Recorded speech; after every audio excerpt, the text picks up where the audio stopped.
Hello, everyone. My name is Lacey. This is Lieutenant Dan, and you are watching Reptiles.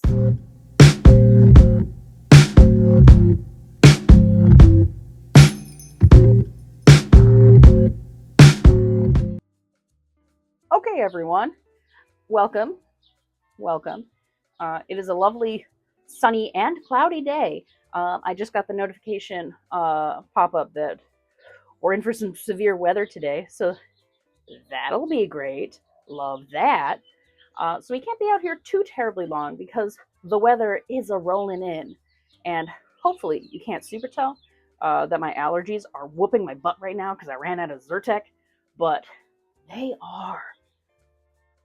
I'm just living on Flonase and ibuprofen at this point. But it's a beautiful day for now before the severe weather rolls in. It's my Super Bowl. I love severe weather. It makes me interested. Also, we have the mic today, and we're going to hope it works. Now, I was going to use Sekhmet for today's video, but she decided she was going to be a big girl, and she's going to be making some new skin. She's in shed, so I decided to leave her alone in her little cork cave to do that. Also, there's a Sylvester. Can you see him? You cannot see him. He's pestering me a little bit, so exciting times all around. And today, I would like to tell you about the boa species that lives at the northernmost latitudes, which is the rubber boa, which is a cousin to snakes like Sekhmet, because they're boids. Shock. So rubber boas, they live in western, northwestern North America. A lot of directions in there, a lot of areas. So they can be in California, through Oregon, Washington, up into British Columbia, and out over to like Wyoming ish, right? These areas can get kind of cold. So it's kind of impressive that like a snake can live there in these regions. It's quite cool. Hello. It is Editing Lacey. And I just realized I forgot to mention that the reason that rubber boas survive at that northern high latitude is partially due to something called brumation, which is different than hibernation. Hibernation. I can't word talk good. Hibernation is different than hibernation because hibernation, think of it like bears. They basically just go to sleep and they like shut down their metabolic processes to like near zero. Brumation is very similar, except they're not really unconscious. They can still move around, drink water. They can still do stuff, and they will move around and they will drink water on occasion, but they're not like asleep. It's very similar to hibernation, but they just slow their metabolic processes way down, but they don't fully like go to sleep, if that makes sense. Back to you, past Lacey on the balcony. Are you having a nice time, Daniel?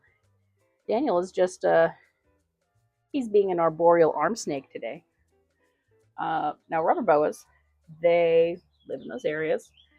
They live, like any other snake. You can find them under rocks and dead logs and leaf litter, just kind of minding their business, hanging around. They eat primarily like really, really small mammals like mice and shrews, lizards that they can find, amphibians like frogs. That'll be their primary diet because, they're little guys. They only get to be between 21, 26 inches long, so about the same size as a sand boa like Sekhmet, which imagine her here for me to show you for scale. They give live birth, like almost all boas do. So, and their litter sizes are between 1 and 9 snakes. And something I think is really fun about them, so they're pretty uniform and brown, very earth toned in color, but their heads and their tails are a very similar blunted shape because one of their defense mechanisms which I mean, it's kind of a passive defense mechanism, but their tail looks like their head to confuse predators. So hopefully, the predators, if they decide they're going to try to go for them, go for the tail instead of the head. Otherwise, their other kind of mode of defense is musking, which is just kind of getting like some stink on you from their cloaca. So the thought is they're going to spook you with something that stinks really bad and probably is supposed to taste really bad, so that you go, ew, I'm not going to eat this, and then you leave them alone. They're a very docile species, very easy to handle. They'll kind of curl up like and look like a piece of poop, so that you don't bug them too much. They are crepuscular slash nocturnal, which means they're mostly active at dawn and dusk and in the evenings, where it's nice and safe and it's harder to kind of see them in the forest and in the leaf litter. And speaking of forests, they are a species of concern here in the United States. They are protected in, I know, Wyoming for sure, but they're protected by the British Columbia Wildlife Act, I believe, up in British Columbia. So in Canada, they are federally protected as a species. They faced a lot of their threat comes from deforestation and habitat loss due to human development, right? Making houses and tracts of homes and stuff. So the biggest threat to them is us through forestry and just kind of human economic activities, which is really sad because they're really cool, but they're kind of hard to find in the wild, so far as I'm aware. But they're pretty cute little cuties. This is very similar to the sand boa, but in North America. Well, I just heard some thunder, so I think that means that today's video is over.